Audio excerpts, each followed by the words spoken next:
stoppen oder absichern. Gut fahren. Toi, toi, toi. Er ist also wieder zur alten Einsilbigkeit zurückgekehrt, unser Joey Kelly. Hier aus den ersten Der ist echt wie Hackelschorsch. kaum ein Wort ins Mikrofon entlocken konnte.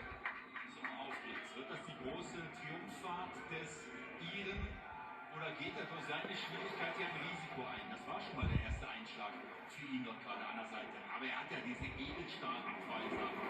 Das ist natürlich auch noch hilfreich, wenn man so ein bisschen an der Bande dran ist.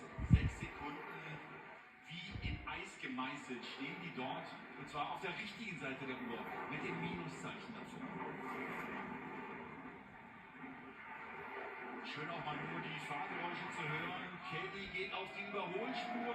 Kelly fängt schon an, weiter die Führung auszubauen. Klasse Fahrlage dort im Kreisel gerade gehabt. Wirklich kaum eine Abweichung von der Ideallinie. Jetzt nochmal hinten raus gucken. 10 Sekunden. Gut rauskommt, dann muss es reichen.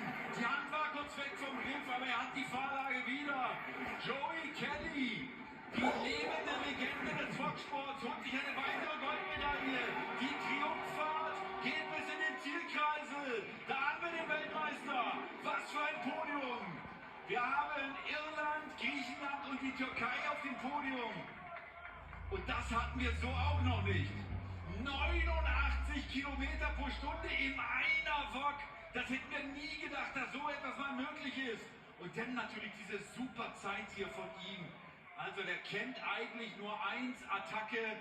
Der hat nochmal beide Füße aufs Gaspedal gehauen und holt sich verdient den nächsten Wok-Weltmeistertitel. Musste eine kleine Pause mitmachen, wie wir alle, die 7 Jahre. Und dann war er wieder da, wie einst in seiner Bestform.